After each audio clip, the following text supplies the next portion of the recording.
In the winter of 1876, far within the isolated mountains of Montana Territory, a discovery was made by a German doctor by the name of Theodor Brennan, one that would linger in his mind for the rest of his life.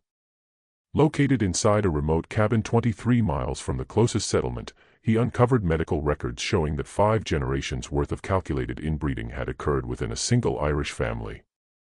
However, that wasn't the most unsettling element of the find. Tucked away underneath the floorboards, encased in oiled cloth, were the preserved bodies of 7 infants. All of them carried the same deformities, marking them as unworthy of life according to the judgment of their very own parents. For over a century, the Donnelly family had been carrying out selective infanticide, eliminating any child who showed visible genetic abnormalities in order to maintain the carefully constructed image of normalcy they presented to the world. What Dr. Brennan uncovered next would shake the very foundation of what the medical community understood about heredity, family bonds, and the extremes individuals would go to in order to protect the dark secrets hidden within their bloodlines. The proof he brought to light suggested that this wasn't simply a random instance of frontier madness. Rather, it appeared to be part of a deliberate genetic experiment, one that had been refined and perfected through the generations, carried across 2 continents and spanning nearly 100 years of well-hidden family traditions. Before we continue with the story of the Donnelly family and the horrifying genetic inheritance they left behind, please remember to subscribe to our channel and click that notification bell. Also, drop a comment telling us which state or city you're tuning in from. We truly value hearing from our worldwide community of mystery lovers. Your support helps us deliver more stories like this one, narratives that expose the darkest corners of American history. The story that Dr. Brennan would later record in his personal journals actually didn't begin in Montana's harsh wilderness, but amid the gentle green hills of County Cork, Ireland. It was there, during the bitter winter of 1798, that the Donnelly bloodline first twisted toward genetic catastrophe. Back in 1874, the Montana Territory represented the outermost edge of American civilization, a place where federal authority was more of a concept than a reality. Helena, the territorial capital, had barely 8,000 residents clustered around the mining operations that fueled the region's growth. The mountains around it held only scattered mining camps, remote homesteads, and native tribes still pushing back against the influx of white settlers. It was a landscape defined by violence and driven by desperation, a place where families could vanish for months without anyone raising questions, where harsh winters routinely claimed lives, and where the territorial government's influence stretched only as far as its few deputies could travel through dangerous mountain passes. By 1874, the gold rush that had first drawn people to Montana was beginning to fade, leaving behind abandoned claims and desperate men willing to try almost anything just to survive. Supply routes extended thinly across hundreds of miles of wilderness, making even basic items scarce and costly. Medical care was essentially non-existent outside Helena. And even in town, it mainly consisted of army surgeons and self-taught frontier doctors whose skills were mostly limited to treating bullet wounds and mending broken bones. It was exactly this kind of isolation and absence of oversight that made Montana Territory appealing to certain types of settlers, those who needed to vanish from civilized society and its awkward questions. Into this unforgiving landscape came Patrick Donnelly, his wife Bridge, and their 4 surviving children, Seamus, age 19, Moira, 17, Colleen, 15, and young Declan, barely 12. They reached Helena in September 1874 aboard a freight wagon. Their belongings were meticulously packed in wooden crates, suggesting a level of wealth unusual for ordinary Irish immigrants. Patrick introduced himself as a prosperous potato farmer trying to escape the lingering effects of the Irish famine, but his hands lacked the calluses typical of someone who worked the land. Instead, his fingers bore the ink stains of someone used to keeping records, and his speech had the educated tone of a man who'd received formal schooling, rare privileges for an Irish peasant in that period. Bridge Donnelly came across as a woman constantly on the edge of nervous collapse. Small-boned and looking older than her years, she almost never spoke above a whisper and kept her children close with an intensity that seemed obsessive. Local merchants observed that she always paid for supplies in gold coins, counting each one several times before reluctantly handing them over. There was something haunted in her eyes, suggesting she had witnessed horrors far beyond the usual hardships of frontier living. What the Territorial Land Office didn't realize was that the Donnellys carried expertly falsified papers from New York, claiming they had lived in Brooklyn for 3 years before heading west. The documents were forged with great skill, complete with fake employment records and fabricated references that would have fooled even a thorough investigation. In truth, they had never lived in New York. They had fled straight from Ireland after a scandal shook their rural community to its core, a scandal involving the local parish priest discovering something he called an abomination against God and nature within their extended family. Father Michael O'Sullivan, a man known for keeping parishioners' private struggles confidential, had been so horrified by what he uncovered about the Donnelly family's practices that he threatened immediate excommunication and exposure to British authorities. The priest's usually steady hand had trembled as he wrote his final warning to Patrick Donnelly: "What you have done in the name of bloodline purity is a sin that cries out to heaven for vengeance. Leave this parish immediately, or I will ensure that every soul in County Cork knows the true nature of your family's abominations." Patrick had bought 160 acres of remote mountain land from the territorial government, using gold coins that raised no suspicion in a territory where such currency was common among former miners and prospectors.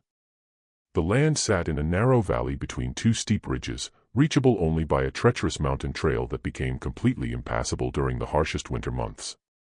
The isolation was so total that smoke from their cabin chimney couldn't be seen from any neighboring homestead, and the nearest water source, a spring-fed creek, only flowed during the brief summer before freezing solid for nearly half the year.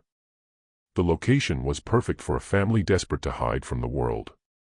But it also brought challenges that would push even their carefully laid survival plans to the limit. The growing season at that altitude lasted barely 4 months, requiring intensive agricultural knowledge to produce enough food for winter survival. The extreme cold could kill livestock in a single night without proper precautions.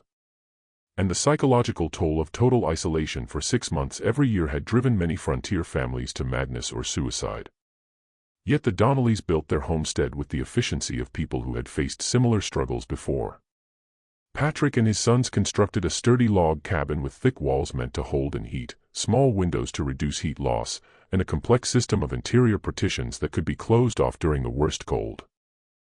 The construction showed knowledge of building techniques that went beyond typical frontier skills, suggesting either previous experience with extreme climates or consultation with experts before arriving in Montana. Bridge and the girls prepared for their first Montana winter with methodical precision that impressed even experienced mountain dwellers. They preserved meat using techniques that maximized storage and minimized spoilage, cultivated crops chosen specifically for their ability to grow in short seasons and poor soil, and set up rationing systems that showed mathematical precision unusual for supposedly uneducated Irish peasants.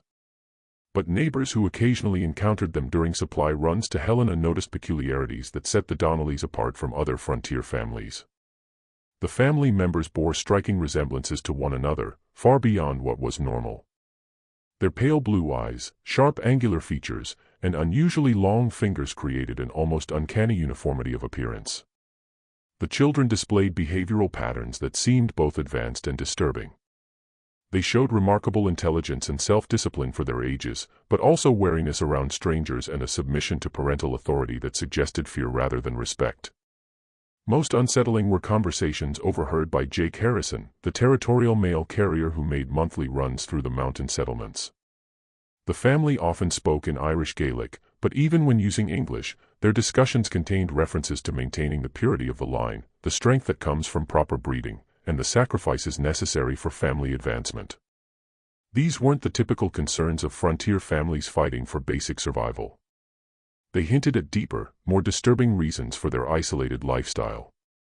The first indication that something was seriously wrong with the Donnelly family emerged in March 1875 when the spring thaw finally opened the mountain passes after 6 months of total isolation. Jake Harrison, making his first mail run since the previous October, arrived at their cabin to deliver government correspondence and immediately sensed something terrible had occurred during the long winter months. The cabin itself showed signs of recent changes. New boards covered what looked like holes in the walls, fresh chinking filled gaps that suggested violence or struggle, and the area around the building bore evidence of significant digging despite the frozen ground.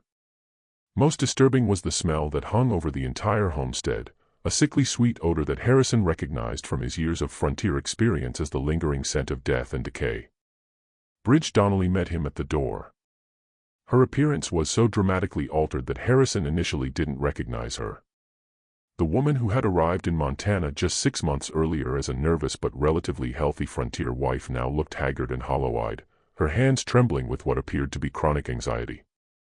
Her clothing hung loose on a frame that had lost significant weight, and her hair had gone prematurely gray at the temples. When she tried to speak, her voice cracked as if she hadn't used it in weeks.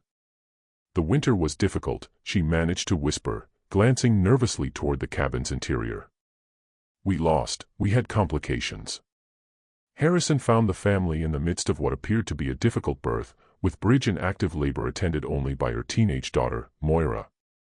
But what he witnessed during that March afternoon would later become crucial evidence in understanding the family's dark history.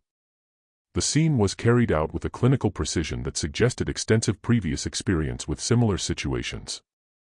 The infant that emerged was clearly malformed. Its spine curved in an unnatural S-shape, its left arm ended in a clubbed hand with only 3 fingers, and its head was disproportionately large with a pronounced sloping forehead that indicated severe developmental abnormalities. The child's breathing was labored, and its cries had a weak, mewling quality that suggested internal complications beyond the visible deformities. But what disturbed Harrison most was the family's reaction to this obviously suffering infant. Rather than the grief, concern, or frantic efforts to help that he expected from parents facing such a tragedy, he observed what he later described as cold, calculated assessment in their eyes. Patrick and Bridge exchanged meaningful glances while speaking to each other in rapid Irish Gaelic that Harrison couldn't understand. Their tone suggested not surprise or anguish, but rather discussion of predetermined procedures for handling a familiar situation. "The child won't survive the week," Patrick announced with clinical detachment, though the infant's breathing appeared relatively strong, and its cries, while weak, suggested basic vitality. "The mountain air is too harsh for one so delicate. It's God's mercy, really. Better to take them young than let them suffer." Harrison offered to ride immediately to Helena for a doctor, emphasizing that even severely deformed infants sometimes survived with proper medical care, but Patrick firmly refused. His pale blue eyes growing hard with an authority that brooked no argument. "We know how to handle our own troubles," he said, placing a possessive hand on his wife's shoulder. "It's the Lord's will that some children aren't meant for this world. Interfering with divine judgment would be a sin against nature itself." The religious justification struck Harrison as rehearsed, as if Patrick had delivered similar explanations many times before. There was also an underlying threat in his tone that suggested serious consequences for anyone who might interfere with the family's private handling of the situation. Seamus and young Declan, who had been working outside during the birth, returned to the cabin with expressions that showed no surprise at finding their mother in labor or their newest sibling obviously deformed, suggesting this wasn't the first such birth they had witnessed. When Harrison returned 2 weeks later with routine mail delivery, the infant was gone. Bridge met him at the door with red-rimmed but completely dry eyes. The look of someone who had exhausted their capacity for grief rather than someone experiencing fresh loss. "Lost the baby 3 days after you left," she reported in a voice devoid of emotion. "Buried him behind the cabin next to the others. The weak don't survive out here, and it's better that way." Her phrase, "next to the others," sent chills through Harrison's spine. Behind the cabin, he now noticed for the first time stood a row of small wooden crosses marking freshly turned earth. He counted 4 graves, all too small for adult burials, all marked with crude dates spanning the past 8 months. The implications were staggering. The Donnellys had lost multiple infants during their first year in Montana, losses that had never been reported to territorial authorities as required by law. The graves themselves looked wrong to Harrison's experienced eye. The dirt was disturbed in a pattern that suggested hasty, panicked work rather than the careful burial of beloved children. The crosses were uniform in size and construction, as if made in advance rather than crafted individually for each loss, and the spacing between graves suggested systematic planning rather than random tragedy. They were arranged in a neat row that left space for additional burials. That summer, as Harrison continued his monthly mail runs, he began paying careful attention to the Donnelly family dynamics. What he observed gradually painted a picture of a household operating under rules and pressures that had nothing to do with typical frontier survival. The children moved with the careful precision of people who knew that mistakes carried severe consequences, and their interactions with each other showed patterns of communication that suggested shared knowledge of family secrets too dangerous to discuss openly. Moira and Colleen, despite being only 17 and 15, carried themselves with the knowledge and weariness of much older women. They handled domestic tasks with efficiency that went beyond normal teenage competence. But their eyes held a haunted quality that suggested they had witnessed things that fundamentally changed their understanding of family relationships. When they spoke to their parents, their voices carried a deference that seemed rooted in fear rather than respect. Seamus, the eldest son at 19, had developed a pronounced stutter that seemed to worsen whenever his father was present. He flinched at sudden movements and avoided eye contact with anyone outside the immediate family. Most disturbing was his reaction to questions about family life. He would begin to respond normally, then catch himself and fall silent, as if remembering consequences for revealing family information. Young Declan appeared the most normal of the children, but Harrison caught him once staring at the small cemetery behind the cabin with an expression of terror rather than sadness. When asked about his deceased siblings, the boy had responded, "Sometimes babies aren't right, and Father says God doesn't want them to suffer, but sometimes I think maybe God didn't decide."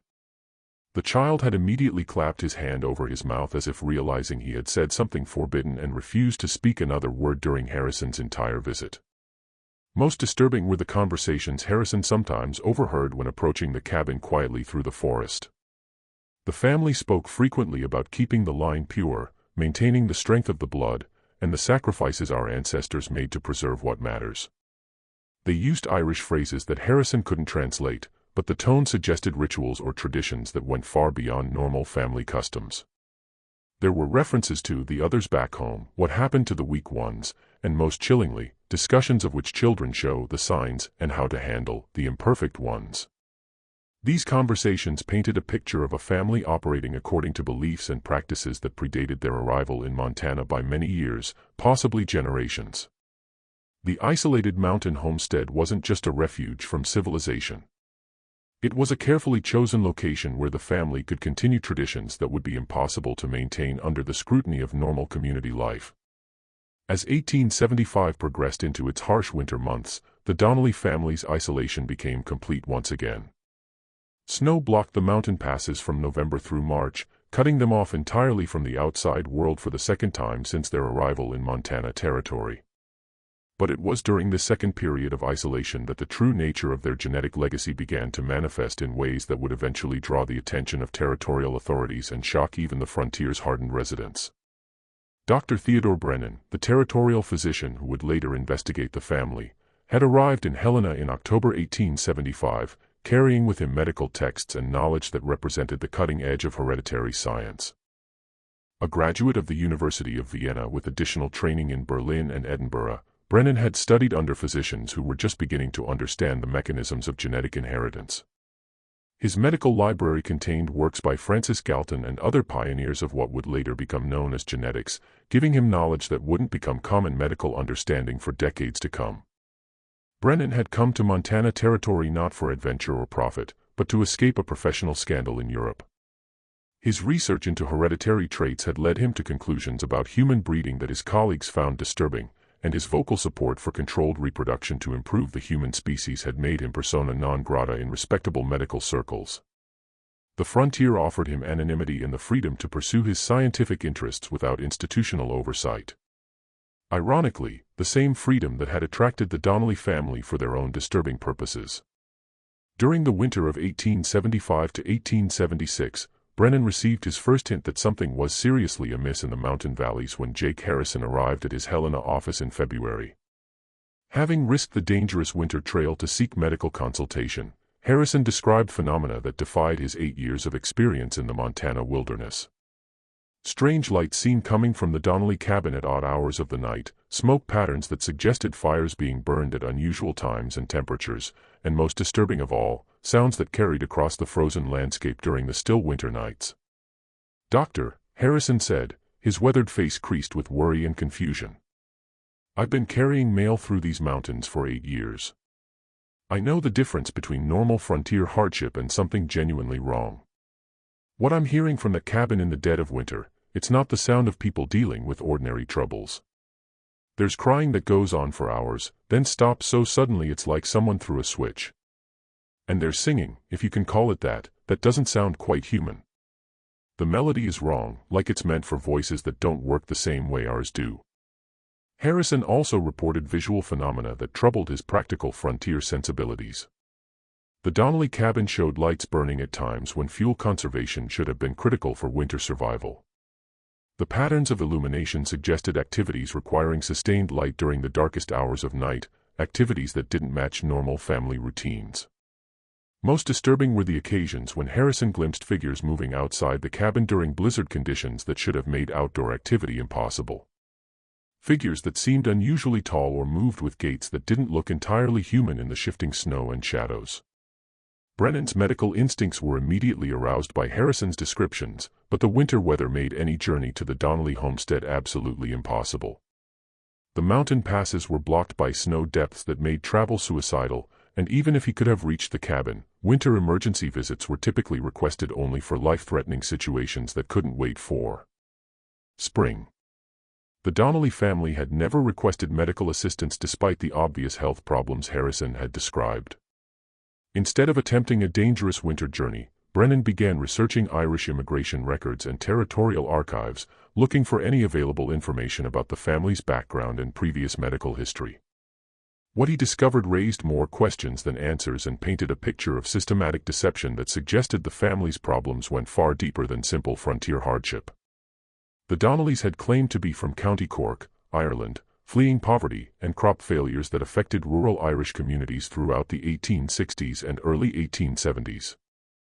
Their immigration papers contained detailed stories about lost relatives, destroyed farms, and economic circumstances that forced them to seek opportunities in America. But careful cross-referencing of their claims with official Irish parish records revealed inconsistencies that strongly suggested elaborate falsification. The listed relatives in Ireland couldn't be verified through church baptismal and marriage records that normally provided reliable genealogical information. The described farm locations didn't match existing land ownership records from County Cork. Most troubling, the stated reasons for immigration, crop failures and poverty, didn't match the significant amount of gold the family had used to purchase their Montana property, pay for transcontinental transportation, and establish their isolated homestead. More disturbing were reports Brennan found buried in New York immigration files, documents that immigration officials had apparently failed to follow up properly. A family named Donnelly had indeed passed through Ellis Island in 1874, but they had been flagged by medical inspectors for concerning physical characteristics among the children that suggested possible genetic abnormalities. The medical report described signs of developmental irregularities consistent with hereditary defects and noted that the parents had become increasingly aggressive and evasive when questioned about their family medical history. The immigration medical inspector, Dr. Samuel Morrison, had recommended that the family be detained for extended medical evaluation, but his report had been overruled by administrative officials eager to process the large numbers of immigrants passing through Ellis Island daily. Morrison's notes suggested that his concerns went beyond simple medical abnormalities. He had observed behavioral patterns in the family that suggested systematic concealment of information relevant to public health and safety. As Brennan delved deeper into available records, he discovered references to Irish families named Donnelly in other American communities. Families that had arrived at different times but showed similar patterns of behavior. A Donnelly family in Pennsylvania had attracted attention from local authorities in 1871 for unusually high infant mortality rates. Another Donnelly family in Ohio had been investigated by county officials in 1873 for possible child neglect, though the investigation had been dropped when the family suddenly relocated without leaving forwarding information. The pattern suggested that the Montana Donnellys weren't isolated criminals, but part of a larger network of related families who shared similar practices and moved frequently to avoid official scrutiny. The implications were staggering. If these were all branches of the same extended family, their genetic manipulation and systematic infanticide might have been practiced across multiple states and involved dozens of victims over many years. As spring approached and the mountain passes began to clear, Brennan found himself increasingly obsessed with the mystery of the Donnelly family. His professional training told him that isolated populations often developed genetic problems due to limited breeding pools, a well-documented phenomenon in remote communities throughout history. But something about this particular family suggested a pattern far more deliberate and systematic than simple geographic isolation could explain. The combination of Harrison's disturbing observations, the suspicious immigration records, and the evidence of possible connections to similar families in other states convinced Brennan that the Donnellys represented something unprecedented in his medical experience. A family that had deliberately chosen to pursue genetic experimentation on themselves, regardless of the consequences for their children or the broader community. When the spring thaw of 1876 finally opened the mountain trails, Dr. Brennan made the decision to visit the Donnelly homestead personally, ostensibly to provide routine medical services to an isolated frontier family. What he found there would fundamentally change his understanding of human nature, genetic science, and the lengths to which people would go to preserve family secrets that spanned multiple generations. The journey to the Donnelly cabin required a full day of difficult travel through terrain that seemed deliberately chosen for its inaccessibility. The trail wound through dense forests, across unstable creek beds, and up steep mountain slopes that would have challenged even experienced horsemen. The isolation was so complete that Brennan encountered no other travelers, no signs of other homesteads, and no evidence that anyone else had used the trail in months. The cabin itself appeared deceptively normal from the outside, well-built, well-maintained, with signs of careful farming and successful animal husbandry that suggested a family adapting well to frontier life. The immediate surroundings showed evidence of hard work and intelligent land use, carefully tended vegetable gardens, efficient livestock shelters, and water management systems that demonstrated sophisticated agricultural knowledge. But Brennan's medically trained eye immediately noticed troubling details that most visitors would have overlooked. The family cemetery behind the cabin contained far too many graves for a family that claimed to have lost only occasional infants to the harsh frontier conditions. Brennan counted 11 wooden crosses, all marking plots that were clearly too small for adult burials, all carved with dates that showed deaths occurring at suspiciously regular intervals rather than the random clustering typical of epidemic disease or severe weather casualties.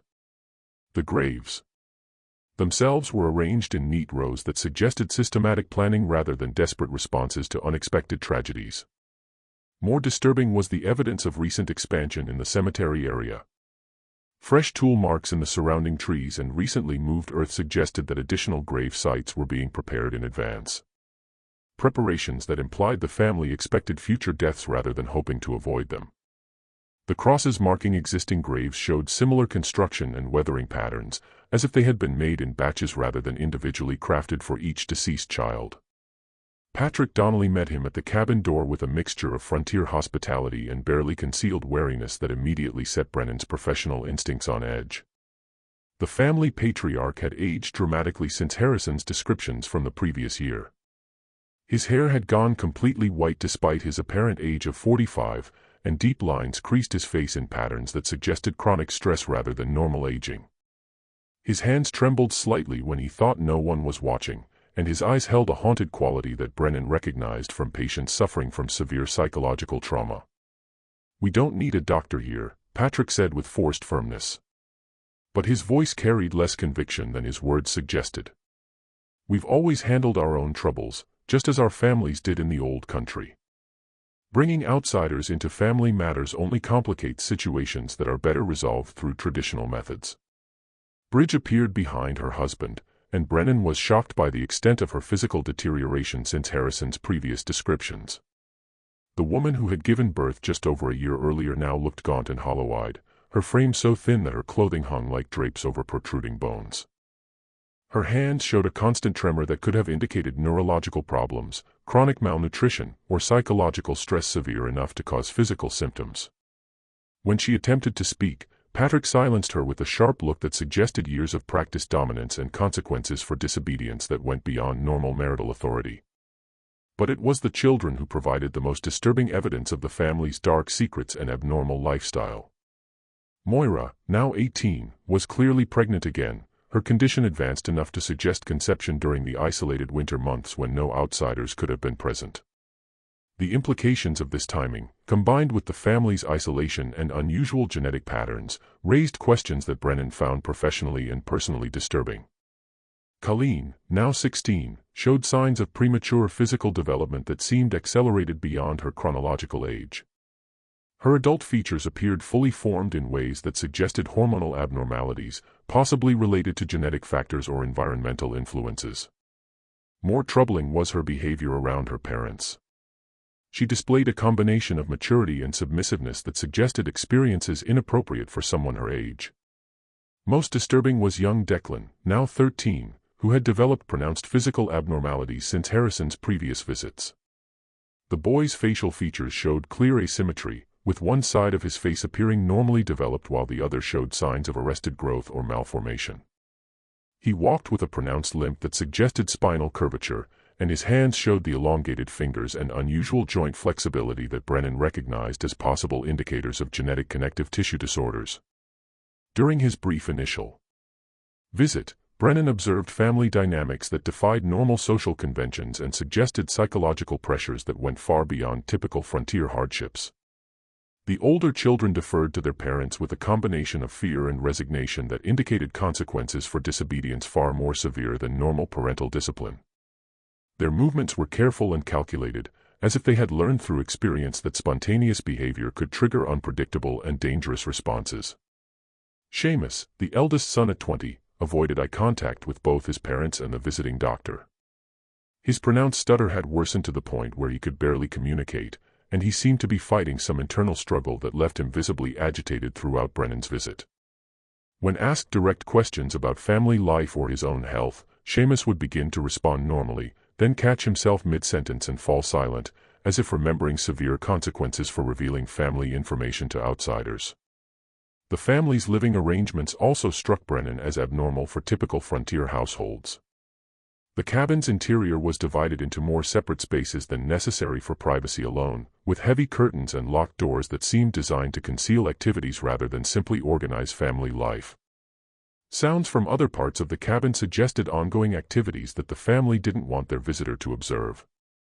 And there were smells, medicinal, organic, and vaguely disturbing, that implied practices beyond normal frontier medicine or food preservation.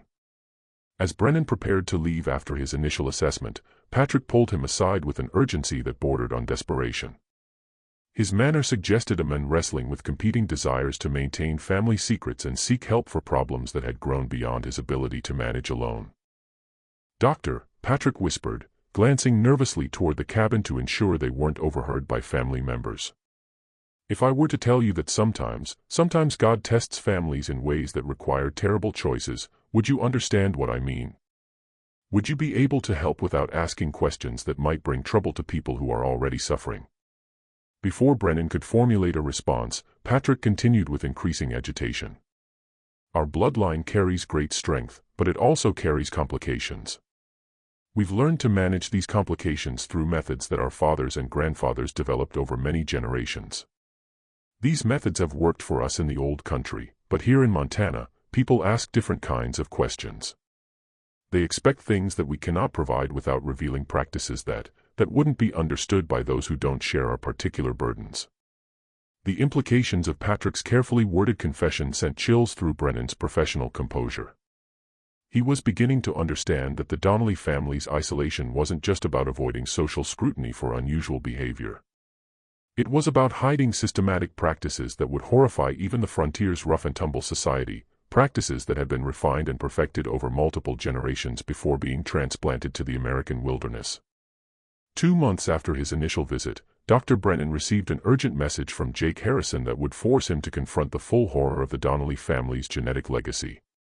The message, delivered by a local trapper who had risked the treacherous mountain trail, contained only a few hastily scrawled words: "Donnelly woman in bad labor. Family asking for doctor. Something wrong beyond normal birthing troubles. Come quick if you can." For the first time since their arrival in Montana territory, the Donnelly family was requesting outside medical assistance, a dramatic departure from their previous insistence on handling all family matters privately. The fact that they had overcome their obsessive secrecy to ask for help suggested complications so severe that even their extensive experience with difficult births couldn't provide adequate solutions. Brennan arrived at the mountain cabin on a sweltering July afternoon to find a scene that would haunt his nightmares for decades to come. The oppressive heat had turned the isolated valley into a furnace, and the air hung thick with humidity that made breathing difficult even for healthy individuals. Inside the cabin, the atmosphere was even more stifling, heavy with the smells of sweat, blood, and something else, a sickly sweet odor that Brennan couldn't immediately identify, but that triggered his instincts as deeply wrong. Moira Donnelly lay in the cabin's back room, her labor complicated by factors that became immediately apparent to Brennan's trained eye. The young woman was giving birth to twins, but these weren't ordinary multiple births. The infants were conjoined at the torso and appeared to share major internal organs, a condition that Brennan knew was almost always fatal in an era before advanced surgical intervention.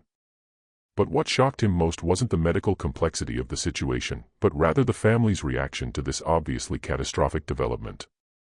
Rather than the panic, grief, and desperate hope for divine intervention that he expected from parents facing such a tragedy, the Donnellys displayed a cold, methodical response that suggested they had dealt with similar situations many times before. Patrick and Bridge worked together with the efficiency of people following a well-established protocol, their movements coordinated and purposeful rather than frantic. Seamus and Colleen prepared materials and instruments that clearly weren't intended for celebrating a birth, but rather for managing a situation that required immediate and decisive action. The twins themselves presented a medical challenge that would have strained the resources of even the best-equipped hospitals of the era. They shared not only external tissue connections but appeared to have integrated cardiovascular and nervous systems that made separation impossible with 1876 medical technology. One infant was clearly stronger than the other, but both showed signs of vitality that suggested they might survive for days or even weeks if provided with appropriate supportive care. "Doctor," Patrick said with clinical detachment that chilled Brennan's blood.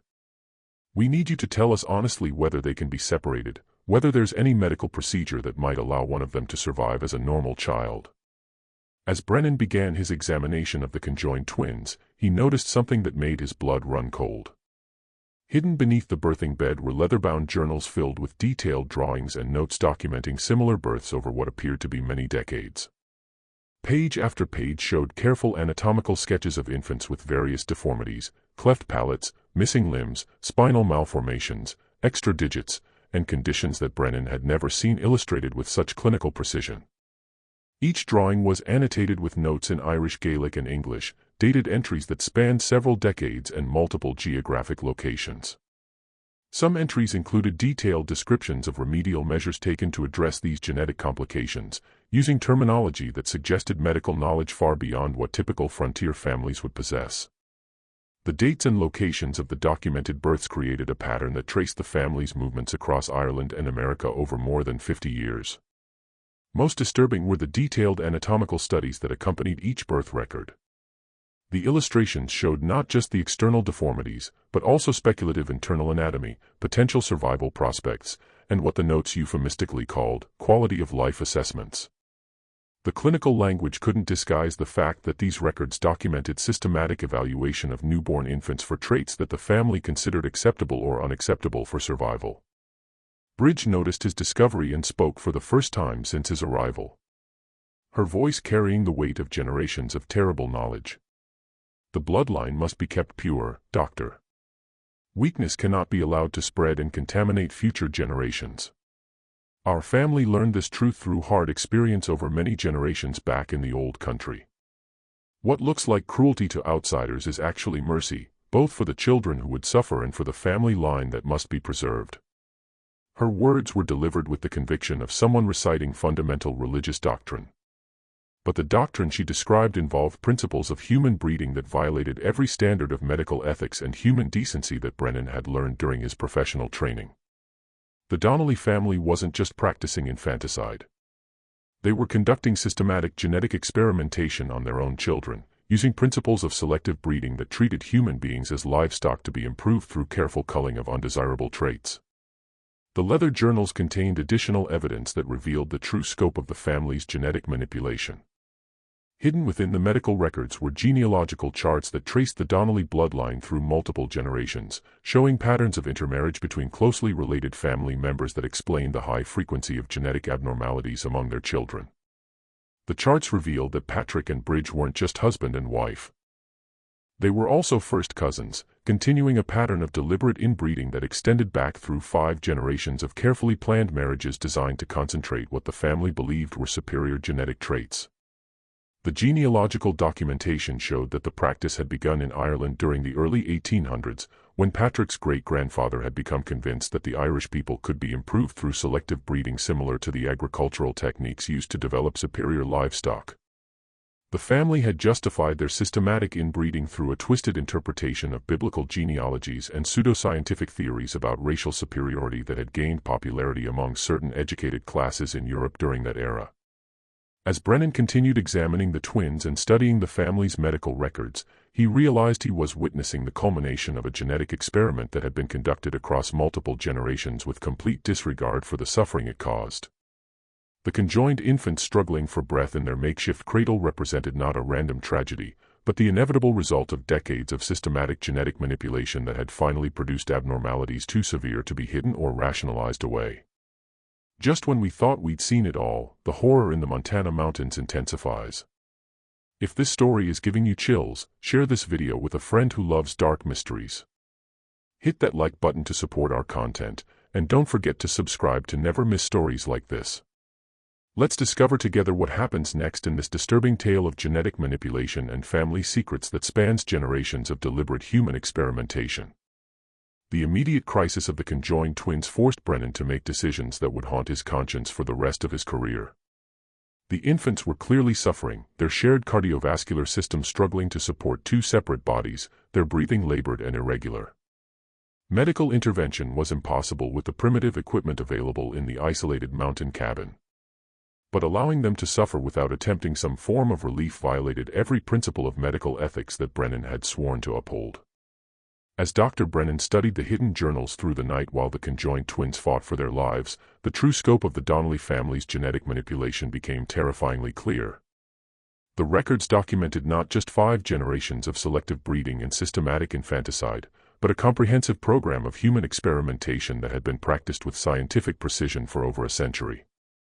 The oldest entries, written in faded brown ink and archaic Irish script, described how the original Donnelly patriarch, Fergus Donnelly, had begun the practice in County Cork during the 1790s after consulting with what the journal called learned men who understood the science of bloodlines and the improvement of human stock.